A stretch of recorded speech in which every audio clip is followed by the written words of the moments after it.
Hey everybody, it is your girl Lauren Reed right here on Lauren Reed Live Show on Water Ice Radio. How's everyone doing this evening?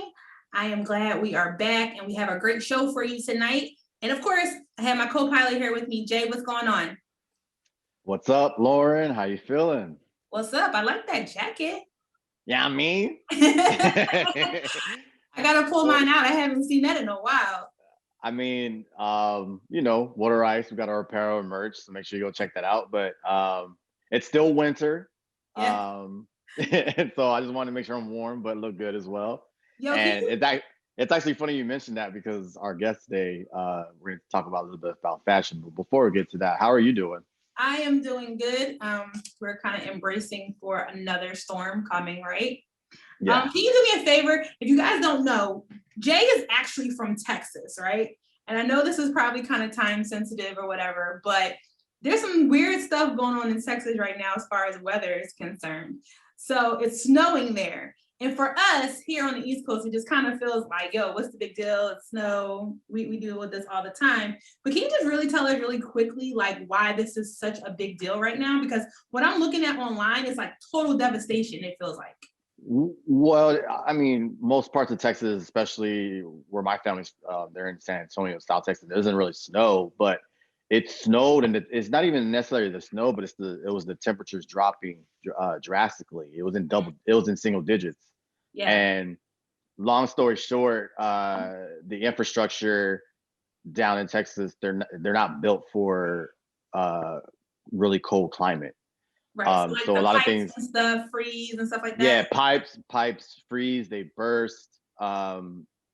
Just electricity rollout, power outages, rollouts. It's a lot of things that they were hyped for the snow because it was nice, but then they don't really understand the aftermath of having snow and freezing temperatures. Right. Basically the city shut. I mean, the whole state shuts down because they don't have like plow trucks and they don't put salt because they wouldn't have that normally. But that's just Texas weather. Like Texas weather it's like, it's different every day. Like it could be 20 degrees in the morning and then 70 during the day. Right. That's Um, crazy. but I don't know when this is going to air, but hopefully, within the next, couple of days, they figure it out because it's something that they're not used to and definitely were not prepared for. All right. Well, we want to send our thoughts and prayers to the people who are going through this right now in Texas. We'll probably chop and screw this up and put this out a little bit early so we can send it out to everybody. But I just had to get your thoughts on it because I'm scrolling and I'm like, this is normal for us. Like, what is really going on? So I knew you would be able to tell us better than anybody. Yeah, I mean, I was, just talking to family and friends and doing my own research. There's so much stuff I didn't even know. Yeah. Basically, like has its own independent power grid. They're not federally regulated. Wow. Okay. Yeah. So that's why they're like, no energy for you right now for the next 3 hours kind of thing, right? Yeah, it comes on and off, but there's a lot of people struggling right now. So hopefully, they get that going. But there's a lot of things that are happening. That's unfortunate. But yeah, we hope everybody gets well with the next couple of days, man. Because I mean, the next couple of days it's gonna be like 60 degrees. So I mean, yeah, it'll be back to normal, right? Right, but there's still a lot of people that are affected by it. But hopefully, it'll work out. And I just tell people just take care of yourselves and each other. Yeah, definitely, for sure. Your communities and whatnot, help them out because a lot of things aren't coming from the government, so it's kind of rough. All right, so that was our public service announcement for today. Let's get into this show, right? So I'm very excited. Me too. I'm so excited about our guest tonight. You guys know what I do best. I scroll. So I'm on Instagram and I'm scrolling and I'm on one of these pages and I see this story and the headline is Philadelphia dad makes clothes for his daughter. And I'm like, Philadelphia dad, like what's this about? So I do a little bit more research and I see this amazing story and I don't want to give it all away because I was like, I have to have this guy on our show because it's such a unique story. It's not something that we hear often. And we love talking about fashion, right, Jay? So oh yeah, for sure. I knew it was just such a good idea to have him on the show. So without further ado, we have Michael Gardner from Daddy Dress Me. And Michael, welcome to the show. Hey, what's going on? Thank you for having me. Hey, how are you this evening? Thank you for being here. I'm doing pretty good. How are you? We're good. We're good. We're excited to have you here. Yeah. And we kind of want to jump right into it. So it's been a lot of talk about what you've been doing, but you've been doing it for a while now. Right. So what I read was back in 2014, you started actually doing this for your beautiful daughter, Ava. Give us a little background on how this all became. So at the time she was 3. So I was still kind of feeling my way through what fatherhood was, the type of dad I wanted to be. And I've always been creative since I was a kid. That was how I processed and dealt with my own feelings about not having my father. Okay. So my sister was sewing, and one day just something just hit me, and I was like, I think I want to try this too. So I talked to her. And into also watching Ava's personality. She was, full of energy, kind of sassy, fun, funny. So I just felt like, okay, if I bring my creativity with her personality, we could possibly do something fun. Right. So I just, went to YouTube, Pinterest, learned how to sew. And now it's been 7 years now that we've been on this journey together. That's amazing. Thank Yeah. you. So, I mean, it has to take a lot of courage to be like, all right, I'm going to be a dad. I'm going to start making my daughter's clothes, right? Mhm. So talk about like, did you have some struggles when you first started? Because I know you're a creative. Your background is being a creative. You do poetry, you were drawing, an artist and stuff like that. But were there some pitfalls with, being a clothing designer? Because I know it's really different from some other things. Yeah, it was a learning process. So the way that I started was I started by upcycling clothes. So I would go to the thrift store and buy women's clothing and then just scale it down to Ava's size. Oh, okay. Mm-hmm. That for me, that was just, it felt more comfortable. I wasn't spending crazy money on fabrics. I really had no clue what I was doing. Right. I was gonna say, I could say like those clothes. Even if you mess it up, it's like, all right, it's only like $2 or whatever. Right. Yeah, So that makes sense. I either would take something I bought or something that was just kind of sitting around that I wasn't wearing anymore, kind of cut it up and piece it together. So that was kind of like the process. And then I still could like call my sister for, some advice. She also would point me in the direction of like some of the people who did tutorials that just kind of helped me learn the process. And once I kind of I used that process to kind of build my confidence. And then I just hit the ground running with buying fabrics. But yeah, the first few things I made her, I definitely made mistakes. I made her try to make her this dress one time. She put it on and she literally couldn't move. Like it was too tight. And I learned a valuable lesson because I didn't cut the fabric in the proper direction. So where the stretch should be going, horizontal, it was going vertical and she couldn't move. So I learned to make sure I pay attention to the direction, that I'm cutting the fabrics out. And I really haven't made that mistake since that one time. Yeah. I mean, it's interesting because I feel like within the last 10 years or so, a lot of people, especially a lot of younger people, are starting to get into the whole DIY and kind of doing things themselves. Do you see like that kind of shift, just talking with other people? Like is like, are like the clientele that people that you talk to, they're like younger people like our age or even a little bit older? What do you think is like the demographic for that? Well, one is predominantly women. That's the main thing. So like when I started sharing, what I was doing with Ava on Instagram, I started learning more about like the sewing community and just people who were just creative and just doing all types of crafts. So, I mean, there's a wide range of ages, races. I always say like, sewing is it's universal. So one, the community has embraced me because, you're not seeing many examples of Black men behind the sewing machine. And then the fact that I'm creating for my daughter is kind of another like added like special layer to it. Yeah. But last year, I think with people being home and the quarantine, I saw a lot more guys. I've learned of a lot more guys that are actually sewing through a couple of Facebook pages, finding people on Instagram. So once it kind of became like essential where we had to have masks, I think just the hobby itself kind of blew up. I'm kind of a product of that too, because people are seeing me and like fascinated that, before this, they, you know, I was growing every year, but nobody really knew me. Like they kind of, you know, I've gotten exposure now. That's awesome. So Ava is your inspiration with a lot of the things that you come up with. Does she actually partner with you on different ideas of what she wants her clothes to look like? I know you started out when she was a baby, but she's 9 now, is that correct?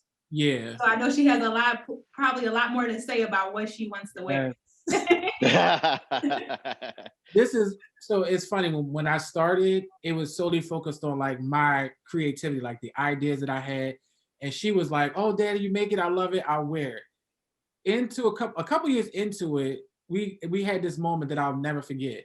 I don't remember what I was creating, but she wanted to change something in the design, and I'm like, you know, it's sensitive to me because it means that much to me. So I was like, well, no, I want, you know, I want to make it this way. And she said to me, "Daddy, I'm the one that has to wear it." And I was like, oh, okay. Yeah, forget my vision. Right. Then I started learning, like, as she was getting older, like I had to shift things and like allow space for her to basically collaborate with me. Because she would like, she would pick out shoes and jewelry and stuff, but as far as the actual design, that was mainly me. So now she's pretty much involved from beginning to end. She, you know, can point out fabrics that she likes. She will tell me fabrics that she doesn't like. It could be the length of a dress or a sleeve. Like, she is very opinionated, which I love. Like, I kind of celebrated now once I got past that moment. Yeah. Yeah, we kind of go back and forth, bounce ideas off of each other. Not that long ago, I was making her a dress and I didn't like it. And she was like, "Daddy, like, you know, everything you make is great. Like, you know, believe in yourself." And then once she kind of put it on and put her personality into it, like, then I actually loved the dress. So we, through the process, we actually like support and encourage each other too. That's great. I feel like it's it's similar to like an artist and like a producer, right? Like you kind of got to work hand in hand. Can you talk a little bit about your how this has kind of brought you closer to your daughter and your connection that you have? Yeah. So, you know, when I first started, you know, when I first kind of got into the journey of fatherhood, it was just about like spending quality time with her. Uh, Mm-hmm. the main point of why I started this journey was because I didn't want her to have some of the same struggles that I did. So I struggle with confidence and self-esteem and believing in myself because, you know, not having that strong bond with my parents. So I felt like, okay, if I put energy, effort, time, and dedication into this, she will have a different experience. Now, sewing just became the kind of thing that I use. But if it wasn't that, it would be something else. Mm-hmm. It's allowed us to learn how to communicate. Like, we are very close. She, you know, can tell me whatever she's feeling. I kind of used it to just kind of really get to know her to get to know me. And that, I mean, we've pretty much been inseparable since she was born. That's awesome. Now that she's older, I have to keep making adjustments and, you know, grow with her as she's growing, because her needs, what she needs from me changes as she continues to grow. Yeah. So it sounds like you've been having that girl dad hashtag down for a while now. Yeah. But speaking of that, like that was a really big thing after the the sudden passing of Kobe Bryant. Everybody started to use the girl dad hashtag. What does that actually really mean to you, to actually be a girl dad? To me, it's literally being whatever it is that she needs from me in any particular moment. It's funny, I was literally just I'm a part of like a group of dads that, you know, on a group chat, and the dad is expecting a daughter. He said, "I already have a son, but I'm freaking out because now I have a daughter. Like, what advice can you give me?" And so I told him, I was like, you know, just be present, be consistent, show her affection, and make sure you're emotionally available.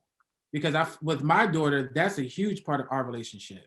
When she wants to get something off her chest, if she has questions, concerns, or if she's upset, like, she comes to me, and, you know, I've had to have conversations with her that I did not, one, have with either of my parents as a kid, but I also have to be mindful of like my reactions and how I respond, because I know she's watching me at the same time. Yeah. So yeah, just being there, being present, and, you know, just really doing your best and engaging with your kids. Like, it's so important. Definitely. So I see a lot of photos of the two of you wearing matching outfits. You always are complimenting her with something. Was that something that was your idea or was that her idea? So my desire to sew is mainly focused on her. I've just kind of got into enjoying sewing for myself. We did it 4 years ago, and she loved it. She just, was enjoying all the compliments and just, I think she thought it was cool to just walk around looking like her dad. And she kept bringing it up. When are we gonna do it again? When are we gonna do it again? And I just didn't have any desire to make anything for myself. So 4 years later, I kind of got back into it, and now I'm like hooked. So now I'm like, if I make it for her, I have to have enough fabric to make something for myself. Right.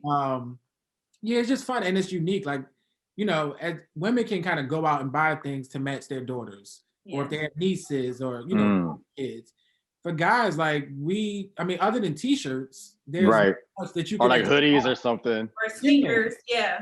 So I don't think no one's ever really kind of put time and thought into, creating that for men who want to dress like their sons or their daughters. Yeah.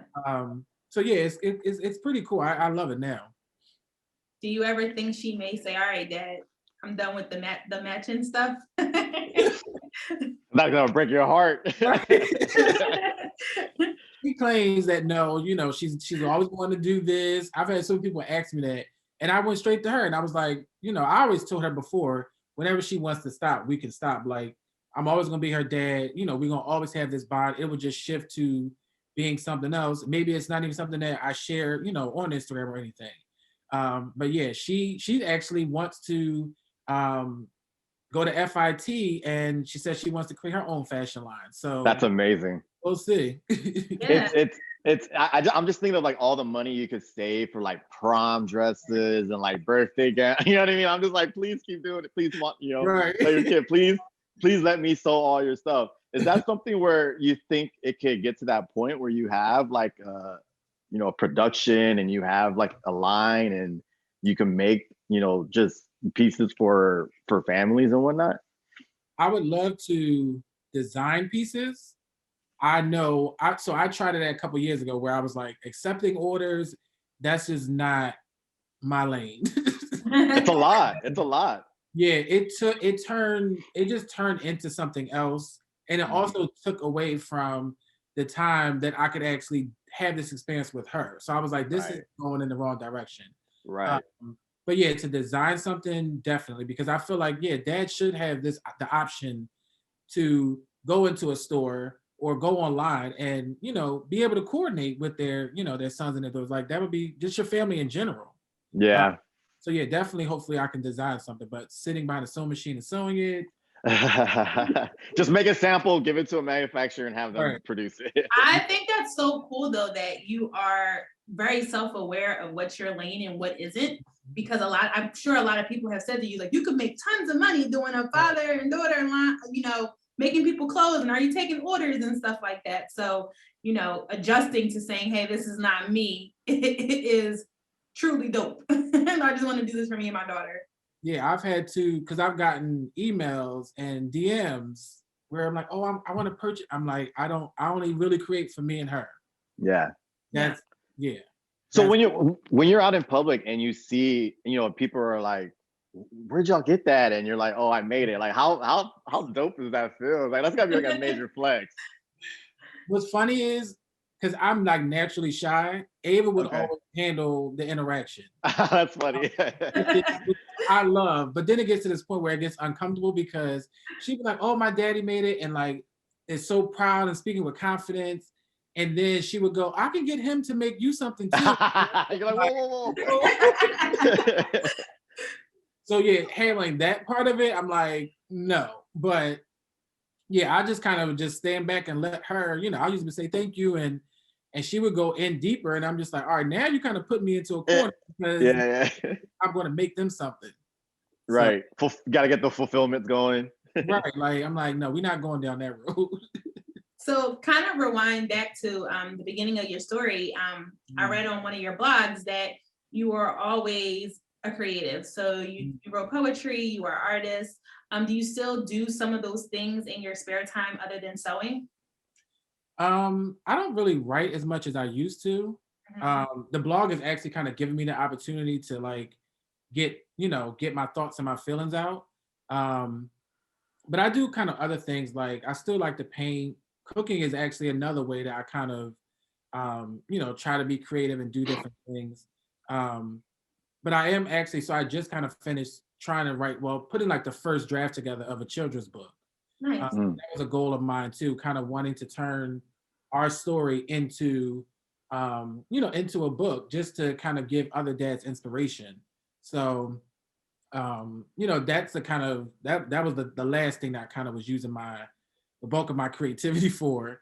But yeah, I just try to do different things. To On Sunday for Valentine's Day, we were painting plant pots, and just whatever I can do to kind of get that energy out, I'm usually all for it. Yeah. That's dope. So it's Black History Month, Mhm. and I would love to know who are some of your fashion icons, Black fashion icons that maybe have drawn some inspiration off of. Oh, that's a good question. Um, like you mean like celebrities or designers themselves? Designers, celebrities, whomever. Um, Tracy Ellis Ross, I've always like loved her style. I love her. Um, yeah, my all-time favorite is Rihanna. Like I don't care what she's wearing. I don't care what she's doing. Um, I just love her. I'm a Pisces, she's a Pisces. Like You love her energy, right? um, Great. any of her fashion show, just her style, her attitude in general, I'm a huge fan. Mhm. Um, Designers, I don't really um I don't really follow a lot of like designers and kind of what they're doing per se. Um, but I'm just inspired in general by people that just use fashion to kind of express themselves. Because that was a part of like my upbringing. I was very shy, but it's weird. I would always wear like bright colors and bold prints, things that would get you noticed. And then as soon as you notice me, I'm like, I don't really want to talk to you. And I'm still like that now. Like everything that I kind of create and the fabrics that I'm usually attracted to are bright, bold. Like I'm not really for just kind of trying to blend in. It's like I want, and even with Ava, like she's the same way. Um, so I mean, yeah. it makes sense that you kind of use your muses as your inspiration because Mhm. like your daughter seems very vibrant and lively, and it shows in your pieces. Yeah, and a lot of times I feed off of her.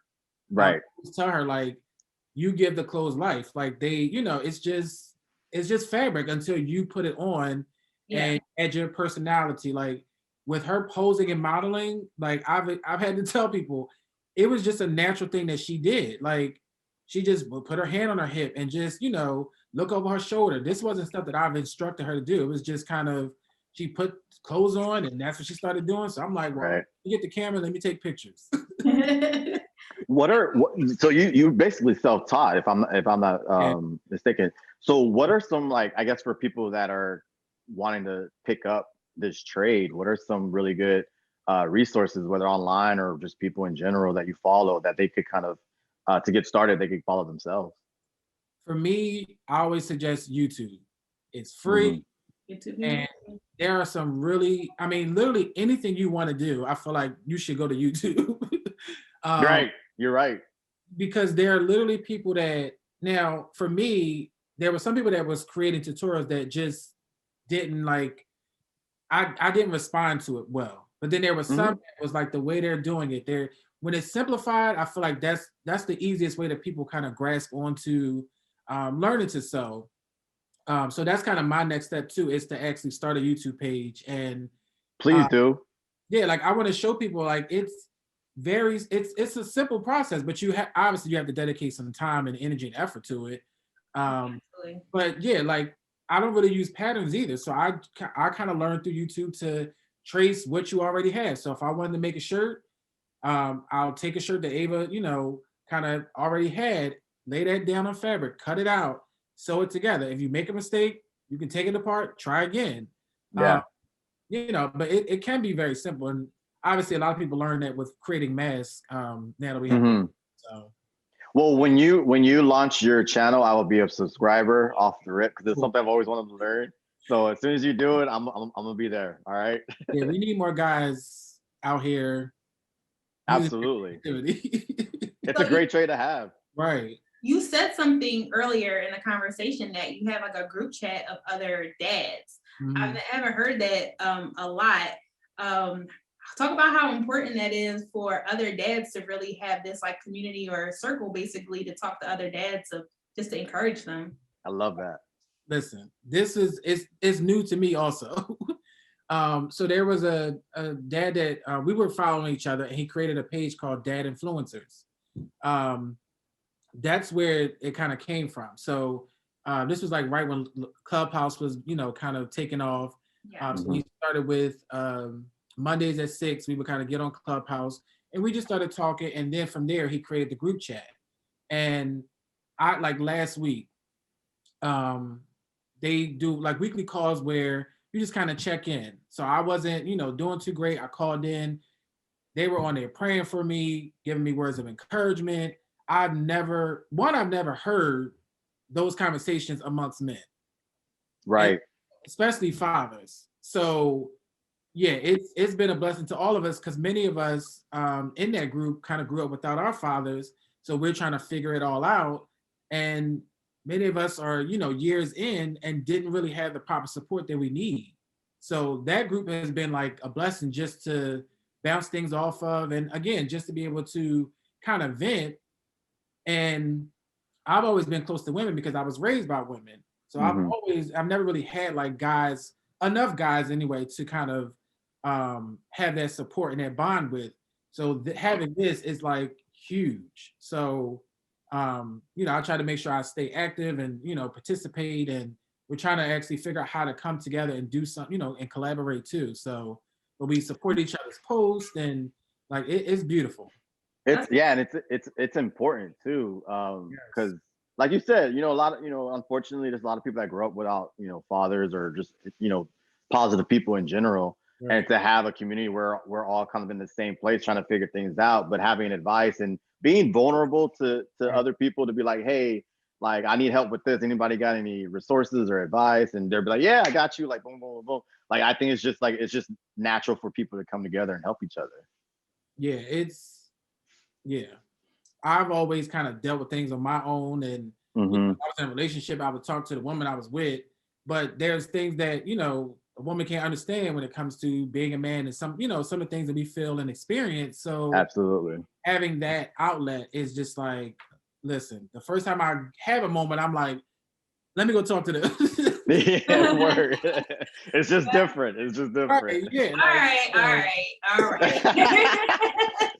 Listen, you don't understand, man. Like I totally understand, because I grew up with women in my family, and I wasn't really close to my father until like later in my life. And then now I'm grateful to have that male figures and positive male figures in there. So I get it, man. I get it. Ladies, basically what they're trying to tell us is that it's different. They need their guy time. That's basically what they're trying to say right now. That's it, pretty much. Well, I'm going to segue right into that. Congratulations are in order. You just recently got engaged, so congratulations on that. Awesome. And I saw the post, and it was beautiful, and it looked like y'all were matching. So you made that, correct? I did. So is your fiance like, babe, I need you to hook me up all the time, or something that you just kind of do on your own? So yeah, it was kind of something I like. She was like shy about it, kind of nonchalant, like she hadn't like asked me to make her anything. The funny thing is, her family, being around them, some of the women in her family was straight up like, yo, can you make me a dress? Can you make me a dress? And I'm like, one, I can't make y'all nothing before I even made her something. And then we kind of got to understand it where I could just say no now. I made her a few things, and she kind of was like playing it cool, which is funny. Now she's actually into sewing now too. Oh, that's good. That's awesome. So last year, so right before kind of all this happened, our birthdays are like a week apart, and I made her a birthday dress, had plans to take her to New York. All that had to be canceled. Dang. So a couple weeks ago, she was like, I'm gonna make my own birthday outfit this year. I was like, oh, okay. Like, so she's made herself a few things so far. And my daughter too, like she's, got more into sewing for herself as well. But Yeah, the engagement, that was all me. Just, I had told her that I had an opportunity to be on a cover of a sewing magazine, me and Ava, and I wanted to include her. So Okay. she fell for it too. She was just, oh, thank you for, including me. And Aw. I even had her pick the fabric. I literally FaceTimed her, like, you like this fabric? She was like, yeah. So I made her dress, me pants, and made my daughter a dress too, all within, that same fabric. And yeah, she was totally shocked. She had no clue. One of the Goals. stressful weeks of my life, but That's so awesome. I love that. And it just sounds like you guys are all, embracing it all very well. If you could, is there anything that you and Ava have coming up that we should know about or that people should be looking out for? So I don't know. I'm assuming I can talk about it. We're planning to do something with the Philadelphia Orchestra. Whoa. Yeah, they do this segment that it's amazing. They basically interview somebody from Philly and they kind of intertwine it with members of the orchestra. So they're playing their music and telling their story, but they intertwine it with a story from, somebody from the city. Yeah. So they reached out and basically want me to kind of put together a collection, have Ava model it, and they'll, add in the music. So I'm kind of looking forward to that. That's so great. That's Oh my amazing. God. Was that something that they came to you? It was like, hey, we have this idea. Yeah, so I forget what the lady does that reached out, but she through Instagram saw my Instagram and reached out, and I was like, the Philadelphia Orchestra, like really? Like to check to see if it was like the real one. Yeah, like growing up here, I'm like, that's like a huge deal. Like, yeah. So then the thought, and we just kind of had a talk. We were brainstorming, and yeah, and she sent me like copies of the previous ones that they have on YouTube. And it was beautifully done. So I was like, yeah, this could be something great for, me and Ava to kind of participate in. So that's probably the next thing we'll be working on. That's amazing. That's huge. Well, it's that and your YouTube channel that you're gonna launch. Keeping you on your toes, man. I'm trying to sew over here. Well, I'm gonna manifest this right now because there is a new web series out with Will Smith and Kevin on stage called Dads Don't Understand. And I think you need to be on that show. For sure. So I actually filmed the interview for that show. You're already on it. There's something else that's coming up, right? Yeah, and I completely forgot about it too. I don't know which, because I think it's like broken down into 6. So I'm not sure. And he puts them out every Sunday. I'm not sure which Sunday the one that I'm on will come out on. But yeah, I definitely did interview for that. Man, that's amazing. You're on your shit, man. Look, I'm glad we got them now, right, Jay? We got them now. Right. Exactly. All right, so we don't want this to end, of course, but we want to make sure that people know where to follow you, and not to get anything made, y'all. Just to follow him and Ava's process. Where can the people follow you on social media? So at Daddy Dressed Me by MG on Instagram, same thing on Facebook, and that's also my website too. Cool. So everyone, make sure you go out and you check out Daddy Dressed Me, and this has been amazing. I really appreciate your story. Absolutely. I encourage more dads, whether you're a girl dad or you have a son, to be more interactive, with your children. We need that. We need a lot more of that right now. Especially when there's so much going on and so much other things that they can get into. If your story will definitely inspire someone else. So I appreciate what you do. So thank you so much. Absolutely. Yeah, for sure. All right, everybody. So make sure you follow the Learn and Relive Show on all social media platforms. We're on Twitter, we are on Instagram, we're on Facebook. And also make sure you check out waterice.com because we are your scoop to everything Philly. You want to know what you can still do in quarantine in the city and what restaurants and things are opening. We got it all for you right there. Check out the merch. It's on the website as well. You can see that cool jacket that Jay had, windbreaker that Jay has on right now. Am I missing anything, Jay? I mean, yeah, just check out the content that we're doing here and there. We got a lot of things coming up. We just dropped a recent Cooking with Soul series that's really dope. Go follow us on online, and we have some more content coming up in the second quarter. We do. We have that's gonna be really dope. Really big, huge announcements of some other really good stuff that is going to be going on virtually that I'm really excited about as well. So you guys, please stay tuned. Well, it's a wrap, everybody, and you guys know how we always end this show. So Jay, help me out. Not all superheroes wear capes. Sometimes they wear headphones. See you later, guys. Thank you for coming on tonight.